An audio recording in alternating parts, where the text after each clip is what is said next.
So now subsection D, and topic is wet laundry.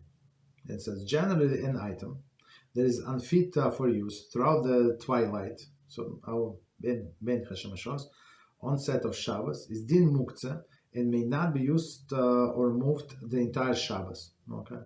According to laundry that is wet during ben Hashemashos may not be worn the entire Shabbos.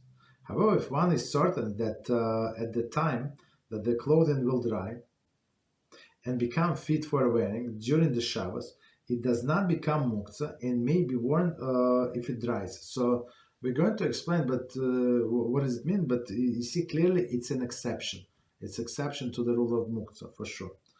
Thus, if the wet laundry was put on a cloth in a clothes dryer shortly before Shabbos, one is permitted to wear it when it has dried.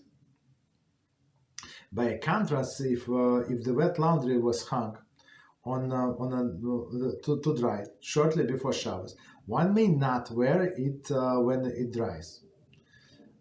And we're going to explain why. It is considered muktzah since one cannot be certain during ben Hashemashos that it will be suitable for wearing on Shabbos. So we're going to do up to here. BeEzrat HaShem, 1 second. Okay. So again, and it's very, very practical. As we said, this wet laundry. So from the beginning, we're going to explain. Generally, item that is unfit for use throughout the ben Hashemashos, like twilight, is dim muktzah and may not be moved, used or moved on the entire Shabbos. And BeEzrat HaShem, we're planning to go over the muktzah prohibition as well, right? On Wednesdays. I don't know when, but one of the Wednesdays, BeEzrat HaShem. Okay, so meaning whatever was in this status of muktzah, you cannot use it the entire Shabbos. But now we see there is exception. According to the laundry that was worn during the bet Hashemashos, may not be worn the entire Shabbos. Very simple, right? However, if one is certain that at the time that the clothing will dry, right, and become fit for wearing during Shabbos, so right, it does not become muktzah and may be worn when it dries.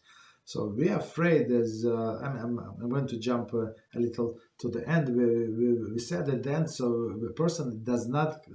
There's no guarantee that the clothing is going to dry, even for example, if you need it in the morning, if it's like the humidity, right? So it's high, right? So sometimes, like when we wash dishes, like after Shabbos, like it needs a lot of, like, I don't know, almost the whole Sunday to dry up completely. Why? Because of the humidity, right? In the summer, humidity. So there is water and there is humidity, and it's not going to dry. So meaning that's what he's saying. So if you don't have any guarantee that it's going to be fit for tomorrow use, like so it is a muktzah, right? But if you put it in a dryer, for sure it's going to get ready, right? Right. So right. But if he knows that it is going to dry like on time for the use, so there is no problem. Thus, if the wet laundry was put on in a clothes dryer, right, so, shortly before Shabbos, one is permitted to wear when it dries. And commentaries say, and we're going to explain, according to many authorities, however, one should not leave the clothes dryer or any other appliances to make noise running after sunset. So, and we actually, did we cover this melacha or not? I don't remember. Maybe not. I don't remember. So we have a special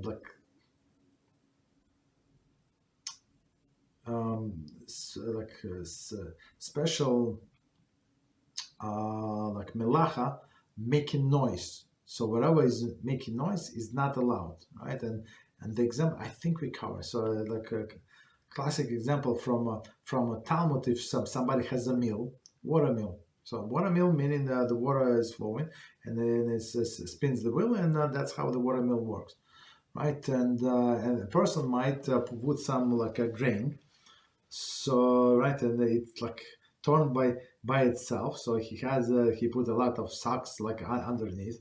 So meaning that it takes time to grind. So no problem. So he has the whole Shabbos, but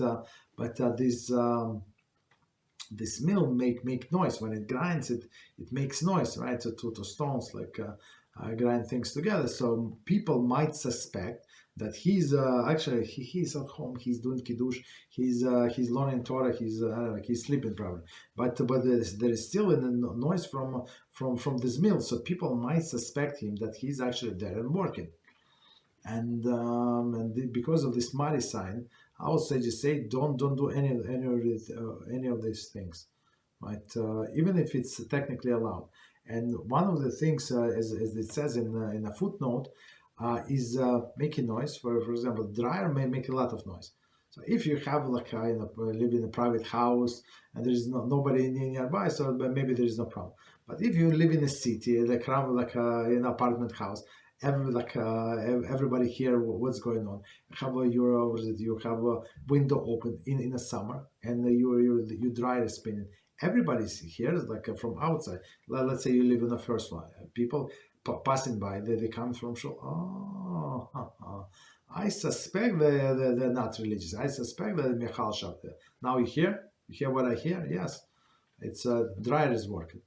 You understand? So they probably just started. Of course, they say it's laundry, but so right. So that's why some authorities say it's not allowed.